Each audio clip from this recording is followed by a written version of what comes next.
The Xvive U4 is a good budget in-ear monitoring system that still holds up, and Xvive has just released the T9 dual driver in-ear monitors. Let me tell you, I'm impressed. First of all, these are reasonably priced at $189. You'll typically find dual driver in-ears for $200 to $250, so they're just under that mark. If you're not familiar with what a dual driver in-ear is and why it's even worth mentioning, you essentially have two drivers in the earphone, one for the low frequencies and one for the high frequencies.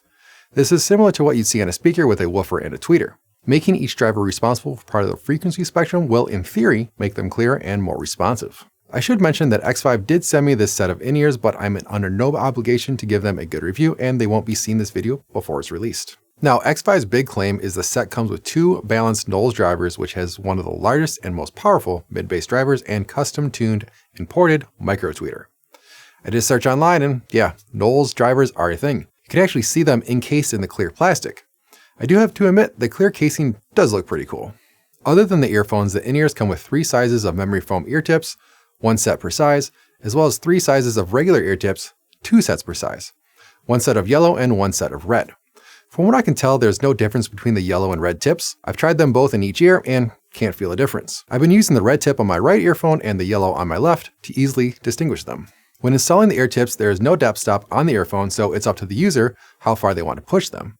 This could be useful for comfort reasons. I've installed mine so the earphone tip is just short of the ear tip by about 1 millimeter. They also come with a cable which has a standard 1/8 inch or 3.5 millimeter TRS connector. The cable is a good length to run down your back and to the receiver. I prefer it to be a couple inches shorter, but better be too long than too short. Am I right? Also, I really like using these cable clips to clip the cable to the back of your shirt, so it doesn't pull on the earphones.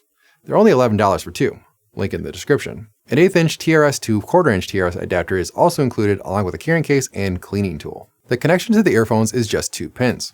They simply stick into the earphone and you're done. I was a little worried about having exposed pins when I first saw them, but I actually like the idea. Removing the cable isn't too difficult and I'm confident they won't randomly fall out. I thought the pins might be weak and easily bend, but after applying a bit of force, they didn't budge.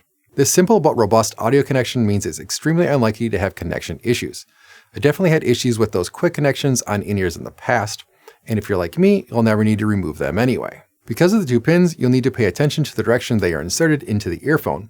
It is possible to connect them backwards. This won't create any audio issues, but you won't be able to run the wire behind your ear. The overall size of these in-ears are a little bigger than I'm used to, and I was worried they would be uncomfortable, but that was not the case. Like most in-ears, the wires from the earphones wrap around your ear, but unlike most in-ears, that wire doesn't provide any support to the earphone. The only support the earphone has is from the tips. This might sound counterintuitive, but it's worked out great for me.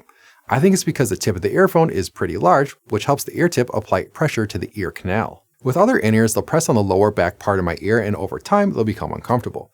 That didn't happen with these because they don't touch any other part of my ear. I played a show last weekend that was 3 one-hour sets and these didn't bother me at all. The only issue I had was with the bandana I wore.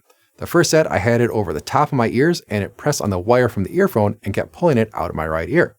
After I fixed the bandana, I had no problems with them. If you do wear anything over your ears while you're performing, these might not work, especially because they stick out of the ear so far. I did have my wife try them out because she has incredibly small ears. And while they do look pretty large in her ears, she said they were more comfortable than the single drivers I have. Plus, according to her, they look cooler. Probably the most important question, how do they sound? Pretty damn good. I only have experience with single driver in-ears, but there is a clear improvement with these. Listening to music, they sound good. I think they might sound better than my Sennheiser HD280 headphones, which are only $100, but I didn't expect that. Compared to the single driver in-ears, the lows and highs are much clearer and they just sound bigger overall. There is a mid-frequency range that sounds a little muddled. I guess it's where the crossover is. When I first used them at band practice, they actually sounded worse because the vocals were piercing. But I quickly realized it was because the vocals were clearer now and I just had to back them down a bit. It's much easier to distinguish between my guitar and vocals, but of course, now I can hear how bad I sound. Overall, I think if you're looking for dual driver in-ears, these are a good buy. The size might be a little off-putting, but the comfort and sound are worth it. I'll be switching over to these as my main set of in-ears. Check the description for links to where to pick them up. But hey, until next time, rock on.